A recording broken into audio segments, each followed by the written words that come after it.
दतिया के दंगल में वोटिंग खत्म हो चुकी है और अब हर किसी की निगाहें कल यानी 3 अगस्त को आने वाले नतीजों पर टिकी हैं। मतदान के बाद सियासी गलियारों में दावों और पलटवार का दौर भी जारी है। इस बीच चुनाव के नतीजे को लेकर इंडिया न्यूज मध्य प्रदेश छत्तीसगढ़ की चैनल हेड मनोज मनु का क्या कुछ कहना है, आइए सुनते हैं।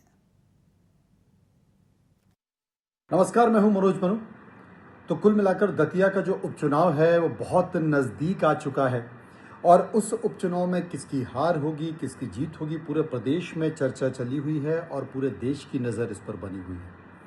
देखिए, यहाँ पर सबसे बड़ी बात है कि कौन जीतेगा, कौन हारेगा, उससे ज़्यादा नज़र लोगों की बनी हुई है दो विलेन के ऊपर।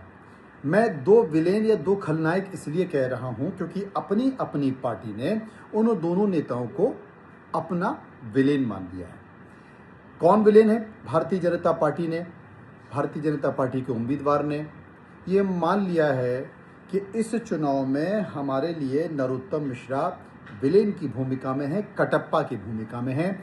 और इस बात की पुष्टि हो चुकी है कि उनके समर्थकों ने, उनके रिश्तेदारों ने, उनके लोगों ने इस चुनाव में पार्टी के खिलाफ काम किया है, पार्टी के विरोध में जाकर काम किया है, आशुतोष तिवारी को हरवाने का काम किया है। मैं इसलिए इस बात का जिक्र कर रहा हूं क्योंकि जो हरवाने के खेल में प्रयास किए गए, बातचीत की गई, वो सारे सबूत जिन लोगों के पास पहुंचना चाहिए थे वो पहुंच चुके हैं। मैं आपको ये भी बता दूं कि मुख्यमंत्री को या तमाम बड़े नेताओं को आवाज़ भी सुनवा दी गई है कि कैसे, देखिए, आशुतोष तिवारी को हराने का काम किया जा रहा है, कैसे बीजेपी को नुकसान पहुंचाने का काम किया जा रहा है। यकीन नहीं है तो ये ऑडियो सुन लीजिए, वो सारी चीज़ें पहुंच चुकी हैं। तो कटप्पा नंबर 1, विलेन नंबर 1। दूसरे विलेन कौन हुए? कांग्रेस पार्टी के उम्मीदवार घनश्याम सिंह को आपने बहुत अच्छे तरीके से सुना है, कांग्रेस पार्टी के नेताओं को आपने बहुत अच्छी तरीके से सुना है। घनश्याम सिंह ये कह चुके हैं कि साहब, मेरे खिलाफ राजेंद्र भारती ने काम किया है, मुझे हराने का काम किया है और यहाँ तक आरोप लगा दिया गया है कि साहब बीजेपी से उनको पैसा मिला है। तो दूसरे विलेन वो हो गए अपनी ही पार्टी के लिए, कांग्रेस पार्टी के लिए। हालांकि यहाँ पर दोनों ही राजनेताओं का दर्द है, दोनों राजनेताओं का दर्द है। नरोत्तम मिश्रा का टिकट कट गया, कभी जीवन में सोचा नहीं था। जिस दतिया को उन्होंने पाला पोसा, बड़ा किया, सजारा संवारा, उस दतिया से उनकी पार्टी उनको विदा कर देगी और आशुतोष तिवारी आ जाएंगे तो बचा खुचा विदा वो भी कर देंगे, जीतने के बाद कर देंगे, वो तय है। नामो निशान नरोत्तम मिश्रा का मिट जाएगा दतिया से, आप ये मान लीजिए। इसलिए नरोत्तम मिश्रा और उनके समर्थकों ने जो किया, उनके जो रिश्तेदारों ने क्या किया, सबकी ऑडियो रिकॉर्डिंग पहुंच चुकी है, पार्टी के बड़े नेताओं के पास सुनवा दी गई है, वो सारे सबूत हैं, वो सबके पास बने हुए हैं। तो उन्होंने क्या किया वो आपने देख लिया। इसके साथ साथ जो राजेंद्र भारती हैं, तो नरोत्तम मिश्रा ने जो किया, स्वाभाविक तौर पर कम से कम 28 की दावेदारी करने की स्थिति में तो रहेंगे क्योंकि आशुतोष जीत जाएंगे तो शायद टिकट भी उनको नहीं मिलेगा।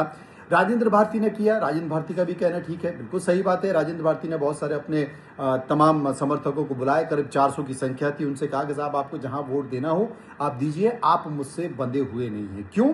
राजेंद्र भारती का इसलिए सही कहना है कि भाई, जिस आदमी से मैं इतने सालों से लड़ रहा हूं, जिस आदमी ने मेरा राजनीतिक भविष्य और करियर बर्बाद कर दिया, उस व्यक्ति का, नरोत्तम मिश्रा का खास मित्र और दोनों की बड़ी साठगांठ है। आप कल्पना कीजिए, उस आदमी की आपने पूरे चुनाव में एक बुराई तक नहीं की, घनश्याम सिंह ने उसके खिलाफ एक शब्द तक नहीं कहा। क्यों नहीं कहा? क्योंकि वो घनश्याम सिंह के समर्थन में काम कर रहे हैं, उनके लोग समर्थन में काम कर रहे हैं। इस बात की भी पुष्टि हो गई है। तो मेरी जिस व्यक्ति से लड़ाई है, उस व्यक्ति का मित्र लड़ रहा है और एक शब्द नहीं बोले अगर उन्होंने, तो फिर मैं क्या करूंगा, मेरे समर्थक क्या करेंगे? उनकी बात अपनी जगह सही है। तो दो बड़े विलेन, दो बड़े कटप्पा इस चुनाव में, कौन जीतेगा हारेगा उससे ज्यादा महत्वपूर्ण है कौन हर जाएगा, कौन नुकसान पहुंचाएगा। इन दोनों चेहरों की बड़ी भूमिका बनी हुई है। दामोदर कितने वोट काटेंगे? अगर 20,000 या उससे ऊपर अगर दामोदर यादव ने वोट काट दिए तो आप मान के चलिए कि कांग्रेस को नुकसान हो जाएगा और बीजेपी को फायदा हो जाएगा। अगर इससे नीचे वोट गए तो आप मान के चलिए कि खतरे की घंटी भारतीय जनता पार्टी के लिए है, मैं आपको बता दूं, ज़्यादातर लोग चर्चा करते हैं कुशवाहा समाज की, जाटव समाज की, इसके साथ साथ ब्राह्मण समाज की चर्चा करते हैं, यादव समाज की चर्चा करते हैं। लेकिन दतिया का समीकरण इससे अलग है। बीजेपी ने किस पे काम किया है मैं आपको बता दूं, इसमें कोई शक नहीं है। मैं आपको बता दूं कि जाटव समाज जो कि अनुसूचित जाति में आता है, करीब 28,930 मतदाता हैं, जिनमें 13.49% की हिस्सेदारी है। कुशवाहा समाज जो कि अन्य पिछड़ा वर्ग ओबीसी में आता है, 21,335 हैं, जिसमें 9.95% की भागीदारी है। यादव समाज अन्य पिछड़ा वर्ग में 20,626 मतदाता हैं, 9.62% की हिस्सेदारी है। ब्राह्मण समाज सामान्य में है, 19,975 की भागीदारी, करीब करीब कितनी 9.31 की। इसके बाद फिर पाल समाज है, कितना है 13,000 है। फिर राजपूत लोधी जिसे कहते हैं, उमा भारती, प्रहलाद पटेल और प्रीतम लोधी की जाति के, प्रीतम लोधी को थोड़ा समझना पड़ेगा आपको, इस चुनाव के परिणाम आपको बताएंगे। 12,408 हैं।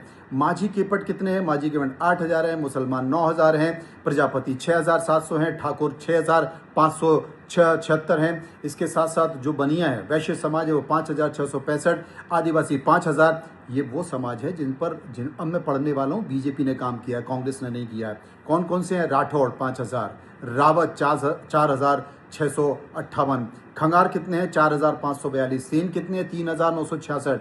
इसके बाद वंशकार समाज कितना है? 3,431, श्रीवास्तव 3,431, रजक कितने? 3,370, विश्वकर्मा लोहार कितने? 2,941।